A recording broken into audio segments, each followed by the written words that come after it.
Welcome to the deep dive. We're really sinking our teeth into some interesting material today. It's from a listener, actually, who's on a health journey and wanted us to look into how this deceptively simple rule might be the key. We're focusing on insights from one specific chapter about using the 5-second rule to improve your health. Our mission today, to really pull out the core actionable ideas and, the most compelling stories from this chapter. We want to see how just counting backwards from 5 claims can help you cut through excuses, blast past those unhelpful feelings, and really drive action toward your health goals. And health is such a huge area for so many people, isn't it? Getting healthier, staying healthy. There's just so much information out there. Endless diets, workout plans, you name it. But as this chapter points out right away, the real problem, it's rarely the lack of information.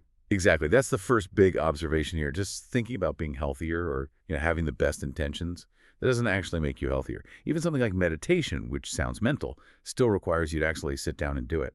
Right. There's no shortcut around the action part.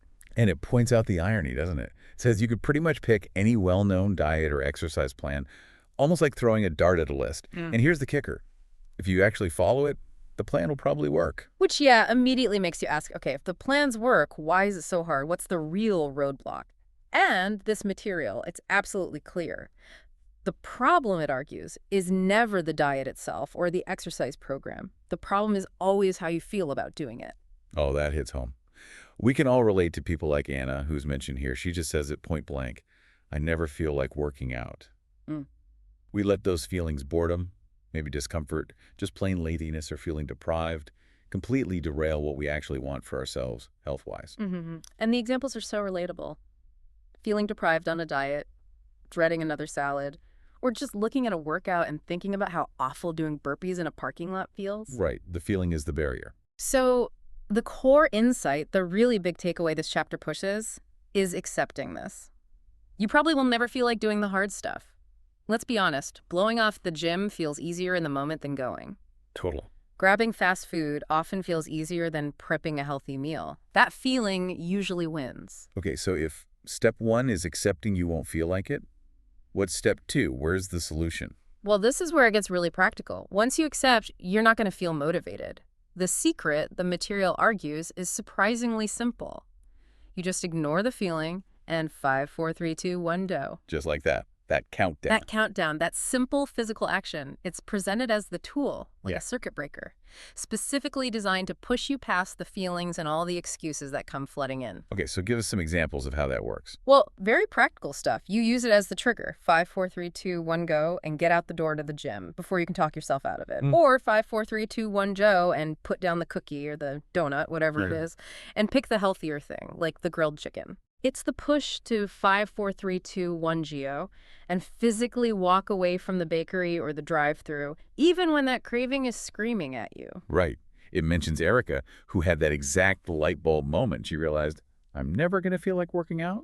So she learned to use those little 5-second windows to just push herself into action before the feeling could stop her. Yeah, and it makes a really powerful point about exercise maybe being more than anything 100% mental. Your body can do it, but your mind has to push it. To start and to keep going. Which is exactly why this chapter calls the rule a game changer for health. It doesn't try to magically create motivation or change how you feel. It just directly tackles that split-second mental hurdle where you hesitate and let your feelings decide. Okay, so let's get into some of the stories. This chapter has some really powerful examples of people using this. Tell us about Charlie. Charlie's story, yeah, it's pretty remarkable as shared here. He initially connected with the author weighing 383 pounds. Wow. Yeah, and a 54-inch waist. The material even mentions seeing the photos documenting his transformation. It was significant. Okay, so facing that kind of challenge, what did he actually do? What was his starting point? He chose a difficult action drinking grass juice, which the source admits sounds pretty awful. Yeah, doesn't sound appealing. But the key part isn't really what he drank, it's how he did it. He used the 5, 4, 3, 2, 1 method every single day to make himself do it for 529 straight days. 529, that's incredible consistency. Incredible. And it emphasizes he didn't do it because he felt like drinking grass juice on day 300 or day 500. He did it because he made a promise to himself, and he used the push to keep that promise. And that consistent action fueled by the push, changed everything. Completely. The material says he's like a different person now, runs his own business helping others called Juicing Strong. Alexandra is another example mentioned, found her path to health through juicing and similar courageous action. It really emphasizes that word, doesn't it? Courage. It does. It connects these actions, even small ones, to courage. Courage to start when you feel overwhelmed by how far you have to go. Courage to stick with it day after day when you just want to quit. Yeah. And, as the source notes, courage to even share your story, like Pakenham did. She talked about feeling lost and trapped, insecure, vulnerable, because of that huge gap between where she was and where she desperately wanted to be with her health. That feeling that the gap is just too big, impossible. The source says that feeling is totally normal. The courage is in taking that first single step to start closing it, letting those feelings of inadequacy keep you stuck.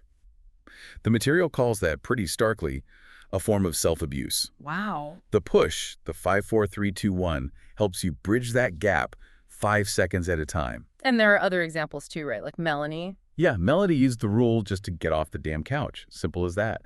But she described it leading to freedom and breakthroughs just by getting moving. Sometimes that's all it takes. Absolutely. Or Mark, who did this huge 5,000 push-up challenge in a month, used Instagram to stay accountable. And he found that physical discipline actually primed his brain for courage in other areas, like tackling writing a book. Interesting connection. And then there's Anouk. Her quote just perfectly captures the whole thing. She said about pushing through some fitness challenge. I really, really, really didn't feel like it, but did it anyway. Boom, boom, boom. Huh.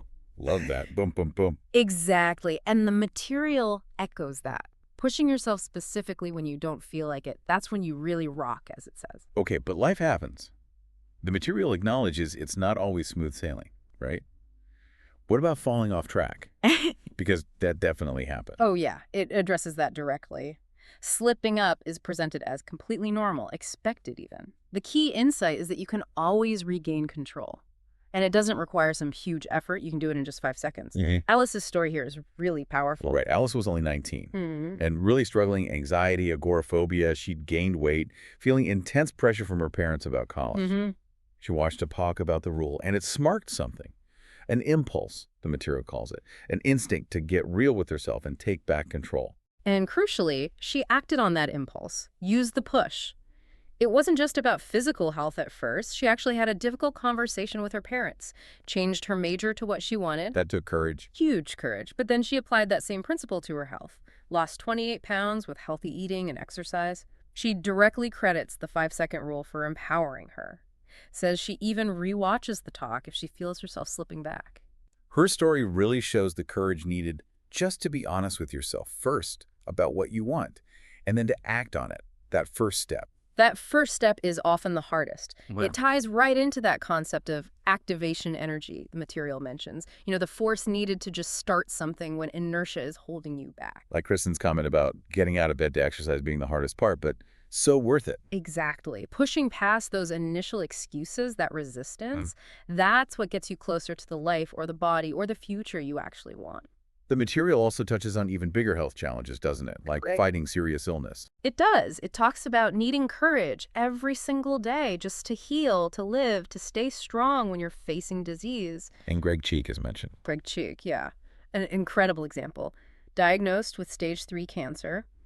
And since his diagnosis, he's run 10 marathons. 10? Wow. That really shows the power of pushing yourself, finding that inner strength even in the toughest circumstances. Well, absolutely. It demonstrates how the rule, or that principle of pushing, can apply to finding strength against enormous challenges. What about preventative health?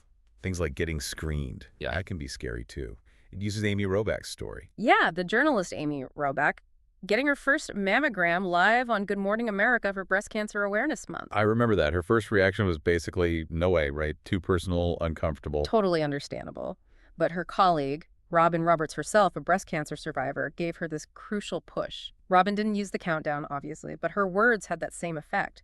She talked about the power of saving even one life. How demystifying the test could encourage someone else to get checked, maybe find cancer they wouldn't have otherwise. And she pointed out 80% of women diagnosed have no family history. That's a powerful statistic. It really is. And that 5-second decision Amy made right then, spurred by Robin's push, it literally saved her life.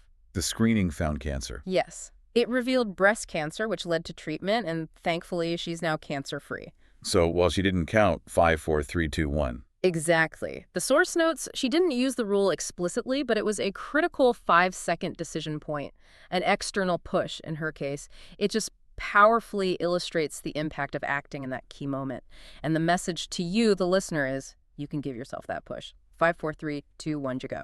So bringing it all together, what's the bottom line from this chapter? It really keeps coming back to one thing: action. Simple as that. Improving your health, any aspect of it, is fundamentally about taking action. You might not be aiming for Charlie's kind of weight loss or running marathons like Greg Cheek. That's okay. The principle applies just as much to finally making that dentist appointment you keep avoiding. Guilty. Or starting the workout you dread, or getting those important tests like a mammogram or a prostate screening.